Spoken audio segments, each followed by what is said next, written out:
Nos han contado una historia de heroínas, pancartas y victoria. Una historia donde las mujeres rompieron las cadenas y conquistaron el derecho al voto. Y claro, como buena historia, siempre tiene villanos, mártires y un final feliz. Pero ¿y si te dijera que la historia está mal contada? ¿Qué pasaría si te dijera que el voto femenino no fue una conquista gloriosa, sino una concesión estratégica?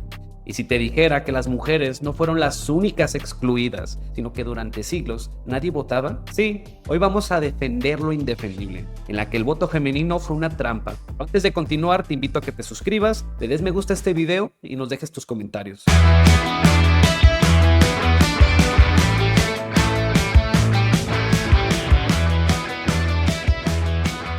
Cuando se habla de voto femenino, se da por hecho que los hombres siempre tuvieron ese privilegio, que el sistema patriarcal siempre les permitió elegir presidentes mientras las mujeres hacían sopa o limpiaban la casa.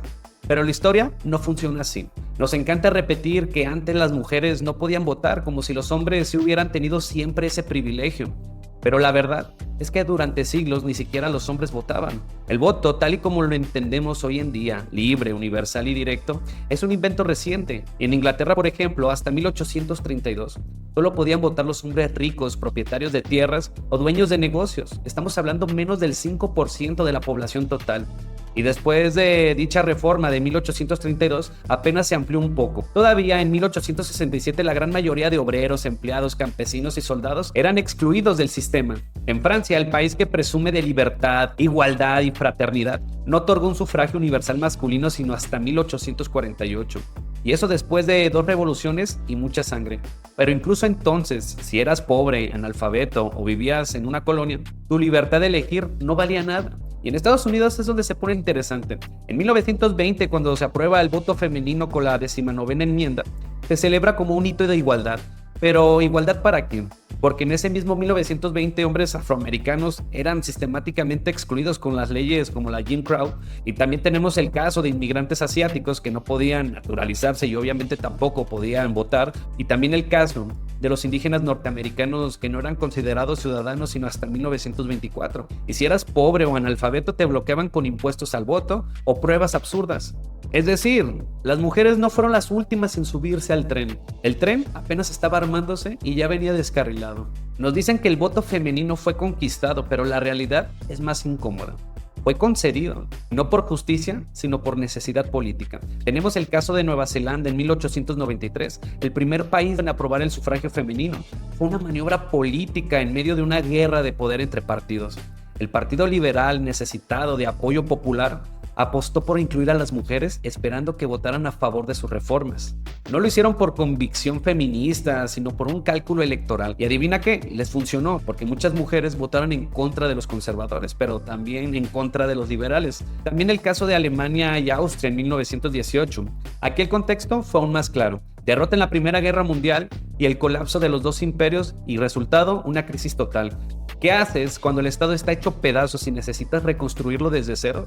Abres el juego, incluyes a todos los que excluiste anteriormente, aunque no los quieras, porque necesitas legitimidad. Y así fue como se armó el nuevo orden democrático en Europa. Nace de la necesidad política, no por una justicia histórica. Las mujeres no fueron invitadas a decidir el diseño del nuevo Estado, fueron sumadas al padrón electoral para validar el cambio, no para definirlo. Y el caso de México, tenemos a Lázaro Cárdenas, ídolo nacionalista, defensor del pueblo, expropiador del petróleo y héroe de la historia oficial. En 1937, Cárdenas envió una iniciativa de reforma al artículo 34 constitucional para reconocer el voto de las mujeres. Y uno pensaría, si el presidente lo impulsa y su partido controla el Congreso, listo, aprobado. Pero no pasó. El Congreso de la Unión, dominado por el Partido de la Revolución Mexicana, que es actualmente el PRI, decidieron no ratificarla, simplemente dejaron la reforma en la congeladora. ¿La razón? En la época existía un argumento compartido entre legisladores, líderes sindicales y cuadros del partido, que las mujeres votarían por la iglesia. Se temía que el voto femenino favoreciera a la derecha conservadora y al clero, debilitando el proyecto revolucionario laico del cardenismo. Vivimos en una gran puesta en escena, un teatro político donde la democracia se simula pero no se ejerce. Nos hacen creer que el voto, ya sea de mujeres, de hombres, de quien sea, es el máximo acto de libertad, pero en realidad es el mecanismo más sofisticado de control moderno, porque realmente da igual si el candidato es hombre o mujer, si tiene falda o corbata. todos obedecen al poder político. Los congresos se llenan de mujeres, sí, pero no por representación auténtica, sino por cuota, por apariencia, por cálculo electoral. Y una vez dentro, no legislan por género ni por ideología, legislan por obediencia. Obediencia a la que reparten las candidaturas, a las que reparten presupuestos, al que reparte el silencio cuando hace falta. ¿Y qué pasa a quienes se atreven a votar distinto y romper el guión? Ya sean hombres o mujeres, los excluyen, los exilian, los invisibilizan, porque el sistema no premia la conciencia, premia la lealtad y premia la obediencia. Entonces, ¿de qué sirve votar si el menú ya está escrito? ¿De qué sirve incluir a las mujeres si lo único que pueden hacer es aplaudir las decisiones de siempre, con una voz que no les pertenece? Y hoy, cada 8 de marzo, se repite la misma mentira. El voto femenino fue una conquista histórica. Pero esto es como cuando tu hermano mayor te daba el control del PlayStation desconectado y tú estabas emocionado jugando, pero todo era un engaño. Y mientras tú celebrabas tu gol, era él quien sí jugaba. Y en el contexto de las votaciones, nosotros celebramos que tenemos una boleta. El sistema celebra que tú creas que es así, pero realmente quien tiene el control es el poder político. Lo que sí es evidente es que el poder político, ayer, hoy y siempre, ha sido el más interesado en que ciertos sectores olvidados se incluyan en las votaciones. No por justicia, no por igualdad, sino por una necesidad mucho más simple: legitimar un sistema que ya está entrampado. Nos dejan participar, nos permiten opinar, nos hacen debatir entre nosotros, siempre y cuando no toquemos las reglas del juego, las reglas que más les convienen. Y mientras discutimos si votar a la izquierda o votar a la derecha, si el Congreso es suficientemente inclusivo, seguimos dentro de una burbuja cuidadosamente inflada, una burbuja de ignorancia cultivada, la misma que te hace creer que la política es solo para expertos, que es demasiado técnica, demasiada compleja, que tú no puedes entenderla, que tú no puedes cambiarla, que hay que dejarla en manos de los que sí saben. Mientras tú crees que el poder es inaccesible, ellos se aseguran de que así siga siendo. Frédéric Bastiat advirtió que cuando la ley se pervierte para servir al poder y no a la justicia, lo que sigue no es el orden, es la ilusión del orden. Y en eso vivimos, en la ilusión de que votar es poder, en la ilusión de que ser incluidos en las boletas significa haber sido escuchados, cuando en realidad ya todo estaba decidido desde antes de que llegaras. Cuando se habla de voto femenino, es imposible no pensar en ellas, en las sufragistas, mujeres valientes, organizadas que marcharon, protestaron, se encadenaron y hasta fueron encarceladas en su lucha por un derecho que se les había negado por siglos. Pero aquí viene la parte que nadie quiere contar. Las sufragistas lucharon contra el sistema, pero el sistema terminó usándolas. En Inglaterra, por ejemplo, las sufragistas del grupo radical Women's Social and Political Union, lideradas por Emmeline Pankhurst, pasaron años siendo reprimidas por el Estado. Pero en 1914 estalló la Primera Guerra Mundial y entonces, mágicamente, la represión desapareció. El gobierno necesitaba movilización patriótica, legitimidad social y más apoyo electoral.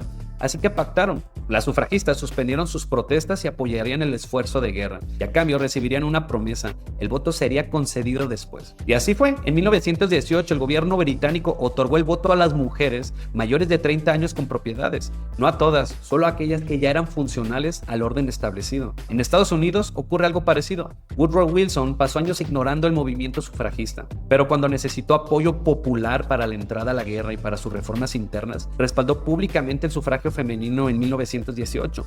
¿Convicción moral?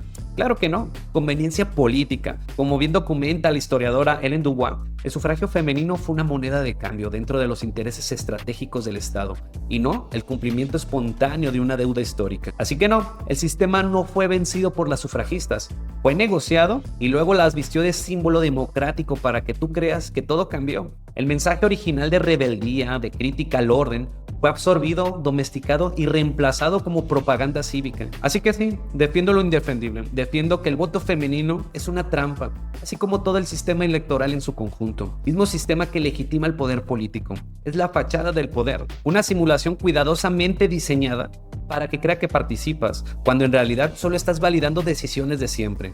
Muchas gracias por quedarte hasta el final y un abrazo fraterno.